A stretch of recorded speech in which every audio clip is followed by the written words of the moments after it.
அரசியல் கட்சிகள் கொடிக்கம்பங்களை நிறுவுவது, கொடியேற்றுவது என்பது இந்தியா முழுவதும் நடைமுறையில் இருக்கிற ஒரு ஜனநாயக உரிமை. யாரோ ஒரு நபர் போட்ட வழக்கில் நீதிமன்றம் அளித்த தீர்ப்பை வைத்துக்கொண்டு ஜனநாயக உரிமைகளை நசுக்குவது எந்த வகையிலும் ஏற்புடையதல்ல. அதை எதிர்த்து நாங்கள் மேல்முறையீடு செய்திருக்கிறோம். அந்த வழக்கு விசாரணையில் இருக்கிறது. இதை பயன்படுத்தி கொண்டு சில அதிகாரிகள், காவல்துறை அதிகாரிகள், வருவாய்த்துறை அதிகாரிகள் விடுதலை சிறுத்தைகளின் கொடிக்கம்பங்களை அகற்றுவதில் குறியாக இருக்கிறார்கள். பீடங்களை தகர்க்கிறார்கள். ஏற்கனவே இதுபோன்ற தீர்ப்பு வராத காலத்திலேயே விடுதலை சிறுத்தைகள் கொடியேற்றினால் சட்டம் ஒழுங்கு பிரச்சனை வரும் என்று அவர்களாகவே ஒரு முடிவு செய்து கொண்டு நெருக்கடிகளை கொடுத்தார்கள், வழக்குகளை போட்டார்கள், கொடிக்கம்பங்களை எல்லாம் பிடுங்கி எறிந்தார்கள். இது தொடர்ச்சியாக 20-30 ஆண்டுகளாக நாங்கள் சந்தித்து வருகிற பிரச்சனை. இப்போது இந்த தீர்ப்பை ஒரு சாக்காக வைத்துக்கொண்டு சாதிய நஞ்சு படைத்த, சாதிய உள்ளம் படைத்த சில அதிகாரிகள் வேக வேகமாக இந்த நடவடிக்கைகளில் ஈடுபடுகிறார்கள். அப்படித்தான் சிதம்பரம் பகுதியிலே இருக்கிற ஒருவர் அத்தகைய ஒரு நபராக தென்படுகிறார். அவ்வளவு ஆர்வம் காட்டுகிறார். அந்த அடிப்படையில் தான் அம்பேத்கர் சிலையையும் சேதப்படுத்தக்கூடிய ஒரு நிலை ஏற்பட்டிருக்கிறது. அனைத்து கட்சி கொடிக்கம்பங்களையும் அவ்வாறு அப்புறப்படுத்தும் நடவடிக்கைகளில் அவர்கள் ஈடுபடவில்லை. இது ஒரு சார்பான நடவடிக்கை, சாதி அடிப்படையில் மேற்கொள்ளப்படுகிற நடவடிக்கை. தீர்ப்பை காரணமாக வைத்துக்கொண்டு செய்கிறார்கள். இதை மிக வன்மையாக கண்டிக்கிறேன். அந்த அதிகாரி தீர்ப்பை நடைமுறைப்படுத்துகிற ஒரு அதிகாரி என்று கருதாமல் சாதி அடிப்படையில் செயல்படுகிறவர் என்பதை அடையாளம் கண்டு அவர் மீது உரிய நடவடிக்கையை மேலதிகாரிகள் மேற்கொள்ள வேண்டும் என்று நான் வலியுறுத்துகிறேன். தமிழ்நாட்டுக்கு கொடுக்க வேண்டிய கல்வி நிதியை உயர்நீதிமன்றம் கொடுக்கணும்னு சொல்லி உத்தரவு, அவங்க பாஜக சார்பாக மேல்முறையீடு போட்டதாக சொல்கிறாங்க அமைச்சர். உயர்நீதிமன்றம் இல்லை, உயர்நீதிமன்றம் தமிழ்நாடு அரசுக்கு ஆணையிட்டு இருக்கிறது. அதாவது 25% கல்வி உரிமை RTE, அதன் அடிப்படையில் தமிழ்நாடு மாநில அரசு ஒதுக்க வேண்டிய நிதியை ஒதுக்க வேண்டும் என்று ஆணையிட்டு இருக்கிறது. ஆனால் சமக்ரா சிக்ஷா அபியான் திட்டத்தின்படி ஆண்டுதோறும் தமிழ்நாடு அரசுக்கு இந்திய ஒன்றிய அரசு ஒதுக்க வேண்டிய நிதியை ஒதுக்கவில்லை. தொடர்ந்து ஒதுக்கீடு செய்யாமல் தவிர்த்து வருகிறது. இது தொடர்பாக நாம் நாடாளுமன்ற உறுப்பினர்கள் எல்லாம் சேர்ந்து இந்திய கல்வி அமைச்சரை சந்தித்து முறையிட்டிருக்கிறோம். முதலமைச்சர் அவர்களே பிரதமரை சந்தித்து முறையிட்டிருக்கிறார். தேசிய கல்விக் கொள்கையை நடைமுறைப்படுத்தாமல் நாங்கள் இந்த நிதியை ஒதுக்க மாட்டோம் என்று 3-4 ஆண்டுகளாக அதை நிறுத்தி வைத்திருக்கிறார்கள். சில 1000 கோடிகள் இதனால் தமிழ்நாடு அரசின் கல்வித்துறைக்கு வந்து சேரவில்லை. அது தொடர்பாக எந்த நீதிபதியும் கருத்து சொல்லவில்லை என்பது அதிர்ச்சி அளிக்கிறது. தமிழ்நாடு அரசு 200 கோடி அளவில்தான் அந்த நிதியை ஒதுக்க வேண்டும் என சுட்டிக்காட்டியிருக்கிறார்கள்.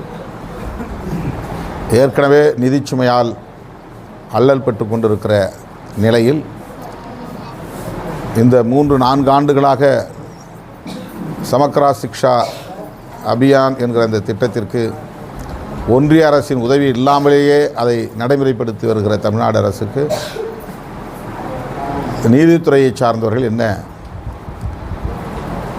தீர்வை சொல்ல இருக்கிறார்கள் என்ற கேள்வி எழுகிறது. என்றாலும் இந்த தீர்ப்பை தமிழ்நாடு அரசு பரிசீலிக்க வேண்டும் என்றும் நான் கேட்டுக்கொள்கிறேன். சட்டமன்ற தேர்தல் வருவதற்கு இன்னும் 9 மாதங்கள் தான் இருக்குது. இதுக்காட்டியுமே திமுக கூட்டணி கட்சியில் இருக்க கம்யூனிஸ்ட் கட்சிகள் எங்கள் சென்ற முறை 6 தொகுதியில் தான் போட்டியிட்டோம், இந்த முறை 20 தொகுதி கேட்போம் என்று அவர்கள் கூறியுள்ளார். எங்களுடைய கூட்டணி இல்லாமல் திமுகவால் வெற்றி பெறவே முடியாது என்று கூறியிருக்கார். அவங்களுடைய நிலைப்பாடு என்ன, உங்களுடைய நிலைப்பாடு என்ன? சார் கூட்டணி சட்டமன்ற தேர்தலில் கூடுதல் இடம் கேட்கறதுக்கு வாய்ப்பு இருக்கா சார்? அது சம்பந்தமான விஷயம். கம்யூனிஸ்ட் கட்சிகள் என்று சொல்வதை விட மார்க்சிஸ்ட் கம்யூனிஸ்ட் கட்சி அந்த கருத்தை சொல்லியிருக்கிறது. நாங்களும் அப்படித்தான் சொல்லி வருகிறோம். கூட்டணியில் இடம்பெற்றுள்ள கட்சிகள் கூடுதலாக தொகுதிகளை கேட்போம் என்று நீங்கள் கேட்கிற கேள்விக்கு நாங்கள் பதில் சொல்லுகிறோம். ஊடகவியலாளர்கள் தொடர்ந்து இந்த கேள்வியை எழுப்பி வருகிற நிலையில் இல்லை நாங்கள் 6 கொடுத்தாலே பெற்றுக்கொள்வோம், அதை விட குறைவாக கொடுத்தாலும் பெற்றுக்கொள்வோம் என்று சொல்ல முடியாது. எங்களுக்கு கூடுதலான இடங்கள் வேண்டும் என்று ஒவ்வொரு தேர்தலிலும் கேட்கிறோம். ஒரு கூட்டணியில் பல கட்சிகள் இடம்பெற்றுள்ளன. எல்லா கட்சிகளையும் அரவணைக்க வேண்டும். அந்த அடிப்படையில் கூட்டணிக்கு தலைமை தாங்குகிற திமுக தலைவர் எங்களோடு உரையாடலை நிகழ்த்துகிற போது நாங்கள் சூழலை கருத்தில் கொண்டு, கூட்டணியின் நலனையும் கருத்தில் கொண்டு, வெற்றியையும் கருத்தில் கொண்டு முடிவெடுப்போம். அது பேச்சுவார்த்தையின் போது இறுதி செய்யப்படும். முன்கூட்டியே இத்தனை இடங்கள் கேட்டே தீர்வோம், இல்லை என்றால் நாங்கள் அதுதான் சொல்கிறேன். ஒவ்வொரு தேர்தலிலும் கேட்கிறோம், இந்த தேர்தலிலும் கேட்போம். அது நிறைவேறாவிட்டால் அப்படின்லாம் ஒன்றும் கிடையாது. நாங்கள் இந்த கூட்டணியில் தான் இருப்போம். முடிந்த வரையிலும் கூடுதல் இடங்களுக்காக முயற்சிப்போம். திமுக கூட்டணியில் ஒரு கட்சி என்டிஏ கூட பேச்சுவார்த்தை நடக்குதுன்னு சொல்லி இப்போ தற்போது எல்முருகனும் நயனா நாகேந்திரனும் பேட்டி கொடுத்துருக்கு. அது திமுக கூட்டணிக்குள்ளே அவங்க சலசலப்பை ஏற்படுத்த முயற்சிக்கிறாங்களாம். அது அவங்களுடைய டிப்ளமேட்டிக் அரசியல் என்று அவங்க அப்படி காட்டிக்கொள்கிறார்கள். அதுக்கெல்லாம் வாய்ப்பே கிடையாது.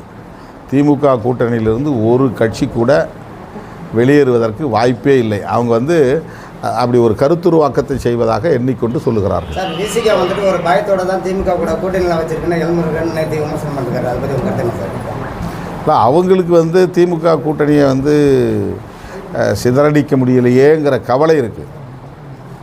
அதனால் வாய்க்கு வந்ததை பேசுகிறாங்க. சிதம்பரம் நகரத்துக்கு வேறு என்ன புதிய திட்டங்கள் கொண்டு வரதுக்கு வாய்ப்பு இருக்கா? சிதம்பரம் நகரத்துக்கு எம்பி தொகுதி மேம்பாட்டு நிதியிலிருந்து ஒன்றும் புதுசாக செய்ய முடியாது.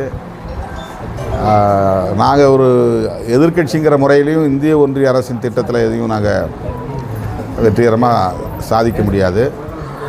மாநில அரசு நிறைய திட்டங்களை நடைமுறைப்படுத்தி வருகிறது, நிறைய நகரங்களை மேம்படுத்தி வருகிறது. அந்த வகையில் இன்றைக்கி சிதம்பரமும் பார்க்கக்கூடிய வகையிலே மிக எழில் மிகுந்த நகரமாக மாறி வருகிறது. கோரிக்கைகளின் அடிப்படையில் நிச்சயமாக முதல்வர் அவர்கள் நம்முடைய நகரத்தை மேம்படுத்துவதற்கு புதிய திட்டங்களையும் அறிவிப்பார். தமிழகத்தில் தொடர்ந்து சட்ட ஒழுங்கு கேள்விக்குறியாக இருக்குது. முதியவர்களுக்கு பாதுகாப்பு இல்லைன்னு அதிமுக, பாமக, பாஜக உள்ளிட்ட அனைத்து கட்சியுமே தொடர்ந்து கொலைகள் நடக்கிறதுனால விமர்சனம் பண்ணுறாங்க. அதை பற்றி உங்கள் கருத்து என்னென்னா, எந்த மாதிரி நடவடிக்கை எடுத்தால் இன்னும் நல்லாயிருக்கும் இந்த பிரச்சனைகள் இல்லாமல்? இது போன்ற குற்றங்கள் அவ்வப்போது நிகழவே செய்கின்றன. எவ்வளவு கட்டுப்பாடாக ஆட்சி நிர்வாகம் இருந்தாலும் கூட, விழிப்பாக இருந்தாலும் கூட, இது போன்ற குற்றங்கள் அவ்வப்போது நிகழவே செய்கின்றன. மேலும் அரசு கூடுதல் கவனம் செலுத்தி, சிறப்பு கவனம் செலுத்தி முதியவர்கள், பெண்கள், தலித்துகள், பழங்குடியினர் ஆகியோரின் பாதுகாப்பை உறுதிப்படுத்த வேண்டும். அதற்கு சிறப்பு கவனம் செலுத்த வேண்டும். நான் அடிக்கடி ஒரு கோரிக்கையை வைப்பேன். சாதி அடிப்படையிலும் மத அடிப்படையிலும் வன்முறைகள் பெருகாமல் இருப்பதற்கு, அத்தகைய சக்திகளை கண்காணிப்பதற்கென்று தனி உளவுத்துறை தேவை என்ற கோரிக்கையை வைத்து வருகிறேன். இப்போதும் அந்த கோரிக்கையை வலியுறுத்துகிறேன். இது அல்லாத பிற குற்றங்கள் கட்டுப்படுத்தப்பட வேண்டும். அதற்கு நவீன தொழில்நுட்பத்தின் அடிப்படையிலான கண்காணிப்பு அதிகரிக்கப்பட வேண்டும் என்பது இன்றைய தேவையாக உணர முடிகிறது. சார், சிதம்பரம் நகரத்தில் ஒரு 1000 வீடுக்கு மேலே 8 வருஷத்துக்கு முன்னாடி இடிச்சிட்டாங்க. மாற்று இடம் கொடுக்குறேன்னா இது வரைக்கும் கொடுக்கல. ஆனால் எல்லா கட்சியும் நிறைய பேர் போராடிட்டு இருக்காங்க. இப்போ உங்கள் சிதம்பரம் எம்பியாக இருக்கிற நீங்கள் போராடினா அந்த மக்களுக்கு ஏதோ ஒரு ஏற்கனவே மாவட்ட ஆட்சித்தலைவரிடம் இது பற்றி நாங்கள் விரிவாக பேசியிருக்கிறோம். மீண்டும் பேசுவோம், வலியுறுத்துவோம். பாமக மற்றும் மோதல் பற்றி உங்கள் கருத்து என்ன? அவங்க உட்கட்சி விவகாரம், அதில் நான் கருத்து சொல்கிறது என்ன இருக்குது? அவங்களுடைய குடும்ப விவகாரம்.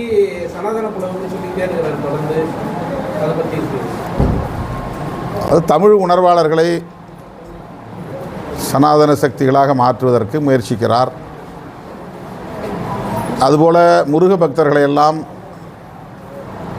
பாஜகவின் ஆதரவாளர்களாக மாற்றுவதற்கு பாஜக ஆர்எஸ்எஸ் முயற்சிக்கிறது. முருக பக்தர்கள் மாநாட்டை நடத்தப் போவதாக அறிவித்திருக்கிறார்கள். முருக பக்தர்களுக்கு என்ன கோரிக்கை என்று இதுவரையில் அறிவிக்கவில்லை. இவர்களுக்கான கோரிக்கை அரசியல் ஆதாயம் என்பதுதான் மாநாட்டின் நோக்கம். முருக பக்தர்களுக்கான கோரிக்கை என்ன என்பதை அவர்கள் வெளிப்படையாக சொல்லவில்லை. அப்படித்தான் வள்ளுவரை சனாதனமயப்படுத்த முயற்சிக்கிறார்கள். திரும்ப திரும்ப நான் சொல்ல விரும்புவது, நீங்கள் தமிழ்நாட்டை ஒடிசாவைப் போல, டெல்லியைப் போல, மகாராஷ்டிராவைப் போல கருதி காய்களை நகர்த்த வேண்டாம். உங்கள் முயற்சி ஒருபோதும் பலிக்காது. தமிழ்நாடு ஏற்கனவே பண்படுத்தப்பட்ட ஒரு மண், பக்குவப்படுத்தப்பட்ட மண். முருக பக்தர்களாக இருந்தாலும் அவர்கள் மதசார்பற்றவர்களாகத்தான் இருப்பார்கள். ஐயப்ப பக்தர்களாக இருந்தாலும் அவர்கள் இஸ்லாமியர்களோடும் இதர மதத்தினரோடும் நல்லிணக்கத்தோடு தான் வாழ்வார்கள். தமிழ்நாட்டில் நீங்கள் மதத்தின் பெயரால் வன்முறைகளை தூண்ட முடியாது, ஆதாயம் தேட முடியாது.